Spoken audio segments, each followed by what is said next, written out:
नमस्कार, मैं संकेत आउटे। मार्केट में बहुत ज़्यादा वोलेटिलिटी नज़र आ रही है। बहुत सारे लोगों के पोर्टफोलियोज ना 15-20% से डाउन नज़र आ रहे हैं। अब इस मार्केट में होगा क्या? कंसिस्टेंटली बैक टू बैक लो तोड़े जा रहे हैं। आज के दिन मतलब 14 जनवरी को मार्केट थोड़ा स्टेबल नज़र आ रहा है, रेंज बाउंड नज़र आ रहा है। एक बार उसने ऊपर जाने की कोशिश करी, बाद में फिर से 23,150 के रेंज में अभी फिलहाल मार्केट ट्रेड कर रहा है एट द 2 PM। एक डेढ़ घंटा अभी मार्केट में बचा है। आई डोंट थिंक सो कि बहुत ज्यादा कुछ वॉलेटिलिटी अब एक डेढ़ घंटे में आ सकती है।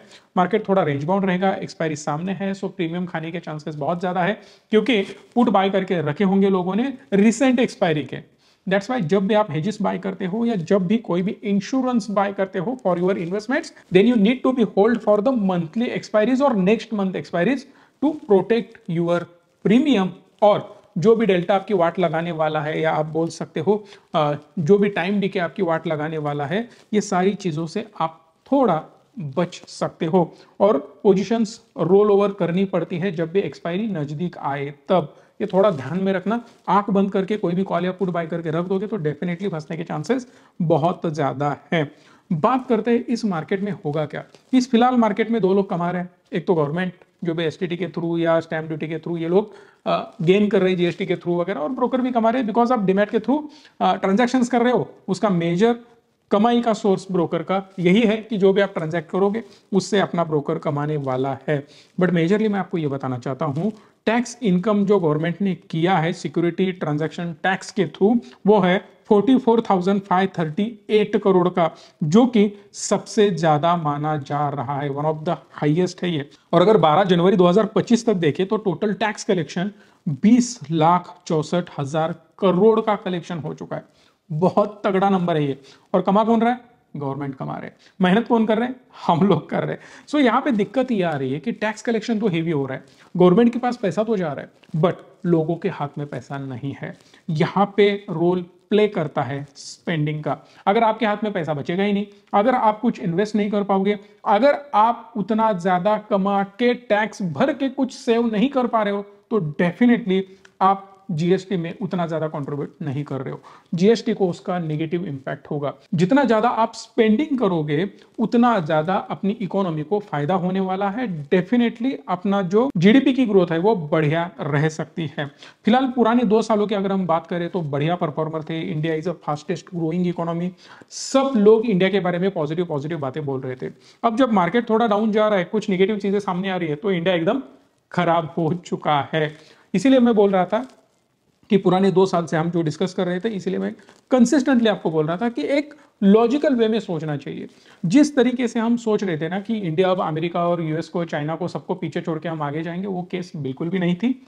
दूसरी इंपॉर्टेंट चीज, हाँ नो डाउट हम ग्रो बढ़िया कर रहे थे, बट दिक्कत ये थी कि कुछ फंडामेंटल चीजें हम मिस करे जा रहे थे। अब यहाँ पे अगर हम बात करें तो प्राइवेट कंजम्पशन जो इंडिया के जीडीपी के अंदर 62% कंट्रीब्यूट करता है, वही आज के दिन कम होता हुआ नजर आ रहा है।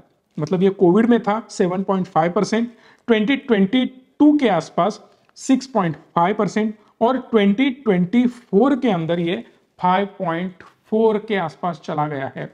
कंसिस्टेंटली ये डाउन हो रहा है। इसका मतलब सिंपल है कि लोगों के हाथ में पैसा बच नहीं रहा है। दैट्स वाई यहां पे स्पेंडिंग कम हो रहा है। जितना स्पेंडिंग कम होगा उतनी जीडीपी की वाट लगने वाली है, because we are a 62% contributor in the actual GDP. अब आते हैं सबसे इंपॉर्टेंट चीज पे। अगर हमें स्पेंडिंग बढ़ाना है, लोगों को खर्चा करने के लिए मजबूर करना है, तो सिंपल वे में हमें उनका टैक्स स्लैब घटाना होगा।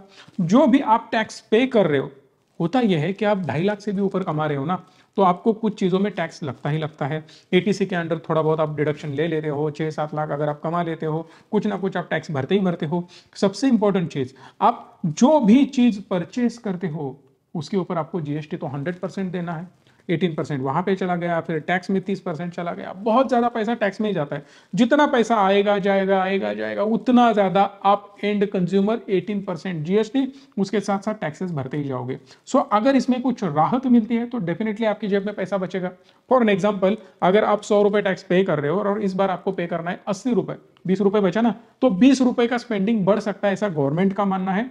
मेरा भी मानना वही है। बट मेजर इंपैक्ट स्पेंडिंग में only because of tax planning नहीं आने वाला। क्योंकि बोला यह जा रहा है कि 15 लाख तक कुछ सहूलियत दी जा सकती है टैक्स के अंदर, बट सीधा 15 लाख के आसपास की दी जाएगी, इस पे मुझे भी डाउट है। कुछ स्लैब कम किए जा सकते हैं, या मे बी जो बेस एग्जम्पशन है वो थोड़ा 50,000 से 60,000 से 1 लाख से बढ़ाया जा सकता है, मे बी 50,000 से बढ़ाया जा सकता है, ऐसा मान रहे लोग, बट देखते हैं क्या होगा। टैक्स में चेंजेस करने के अलावा गवर्नमेंट जॉब क्रिएशन पे फोकस करेगी।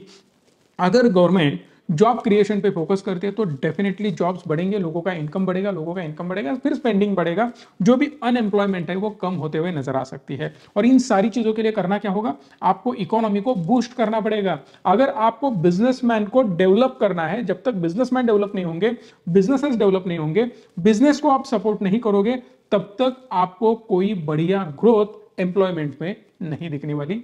ये सिंपल चीज है जो कि गवर्नमेंट इस बार कुछ ना कुछ कर सकता है, जहां पे ये करेंगे कि इंटर्नशिप देंगे लोगों को, एम्प्लॉयमेंट बढ़ाने के लिए, आपको स्किल्स बढ़ाने के लिए कुछ प्रोग्राम लेके आएंगे। फर्स्ट टाइम जो एम्प्लॉय होंगे उनको कुछ इंसेंटिवाइज स्कीम ये करने की कोशिश कर रहे हैं, बट देखते हैं क्या होगा। उसके साथ साथ जो एनआरआई का मेजर कॉर्पस इंडिया में आता है, आप स्क्रीन पर भी देख सकते हो, so that you will get to know कि जो भी एनआरआई लोग, नॉन इंडिविजुअल्स है, जो इंडिया के रेसिडेंट नहीं है, बाहर जाके जॉब कर रहे हैं, उनकी फैमिली यहाँ पे है, वो लोग क्या करते हैं ना, पैसा इंडिया में भेजते हैं। अब जो इंडिया में पैसा भेजते हैं, इंडिया में इन्वेस्टमेंट्स करते हैं, उनको टैक्स तो लगना ही लगना है। तो उनको जो टैक्स लगना है, डबल टैक्सेशन वगैरह होता है बहुत सारी कंट्रीज में, वो सब रोकने के लिए कुछ ना कुछ किया जा सकता है। बिकॉज 59.2% जो पैसा टोटल आता है उसमें से फैमिली मेंटेनेंस के लिए ये लोग देते हैं, तो फिर से वहां से स्पेंडिंग होता है, वहां पे टैक्स बहुत अच्छा खासा सेव हो जाता है।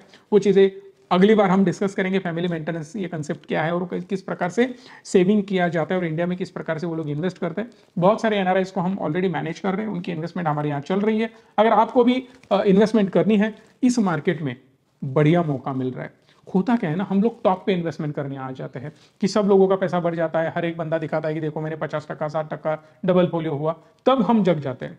बट एक्चुअली इन्वेस्टमेंट कब होनी चाहिए, अब होनी चाहिए जब सारे लोग डरे हुए ना, हमें इन्वेस्टमेंट करनी है। तो इस थॉट प्रोसेस के साथ अब आपको शुरुआत करनी होगी। अगर आपको हमारी कोई भी हेल्प चाहिए, प्लीज इस नंबर को आप कॉल कर सकते हो। सो बात करते हैं अगेन, बाहर से इन्वेस्टमेंट आ रही है तो एनआरआई को कुछ सहूलियत दी जा सकती है, जो कि अपनी इकोनॉमी में 3.4% का कंट्रीब्यूशन करते हैं। अगर टोटल कंट्रीब्यूशन देखें तो 107 बिलियन डॉलर, मतलब 90 लाख करोड़ का कंट्रीब्यूशन उनका इंडियन इकोनॉमी में होता है। ये बहुत बड़ा नंबर है, इनको भी थोड़ा सहूलियत देके और ज्यादा स्पेंडिंग करने के लिए मजबूर करना होगा। ये कुछ एक्सपेक्टेड चेंजेस थे। उसके साथ साथ लाइफ इंश्योरेंस में कुछ बदलाव हो सकते हैं, जो कि इन्होंने टैक्सेशन में बढ़ोतरी करी थी। एक्चुअली लाइफ इंश्योरेंस पे ना टैक्सेशन नहीं होना चाहिए, हेल्थ इंश्योरेंस पे टैक्सेशन नहीं होना चाहिए, बिकॉज वो बहुत ज़्यादा इसेंशियल है। गवर्नमेंट ने एक्चुअली वो मैंडेटरी करना चाहिए, और मेजरली जो इंश्योरेंस का कंट्रीब्यूशन है वो गवर्नमेंट ने पे करना चाहिए।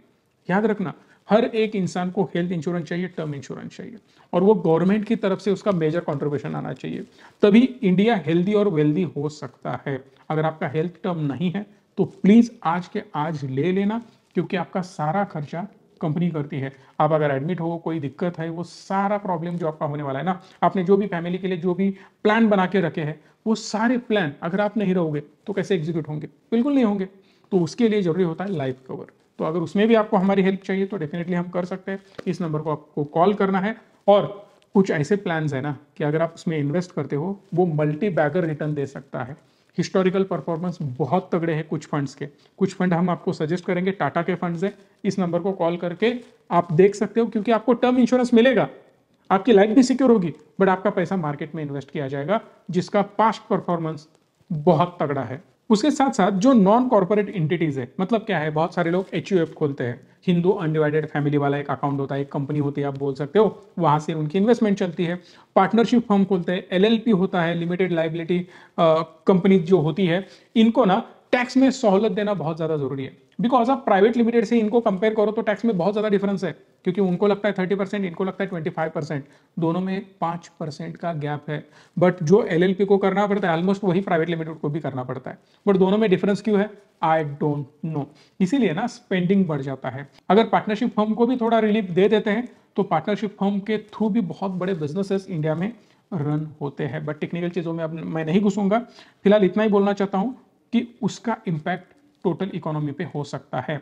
ओवरऑल बजट के पहले अगर बहुत तगड़ा बजट आता है, बहुत अच्छी खासी राहत मिलती है, बिजनेस पे फोकस, इंडिया पे फोकस, ग्रोथ पे फोकस, ना कि फ्री बीज पे फोकस, मैक्सिमम फ्री बीज पे काम होना चाहिए, अदरवाइज बहुत बड़ी मुसीबत में हमारी इकोनॉमी आगे जाके फंस सकती है। सो मेरे हिसाब से जब भी बजट का माहौल बनने लग जाता है तब मार्केट में वोलेटिलिटी बढ़ने लग जाती है। आज भी मार्केट थोड़ा स्टेबल होने की कोशिश कर रहा है।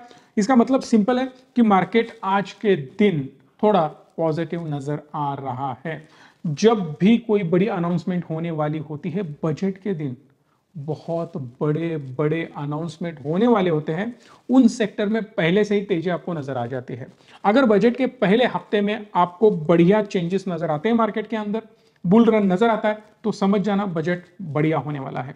अगर पहले से ही रैली आपको नहीं दिखती है तो समझ जाना बजट में गड़बड़ हो सकती है। सो आपको क्या लगता है बजट कैसा हो सकता है, कमेंट बॉक्स में बताना। मेरे हिसाब से थोड़ा पॉजिटिव होना बहुत ज्यादा जरूरी है, बट वो कितना ज्यादा पॉजिटिव होता है वो देखने की बात हो सकती है, वो देखेंगे और फिर बढ़िया से डिसीजन लेंगे। अगर ये वीडियो अच्छी लगी हो तो प्लीज लाइक शेयर और चैनल को सब्सक्राइब भी करना। धन्यवाद। Stay tune and stay positive.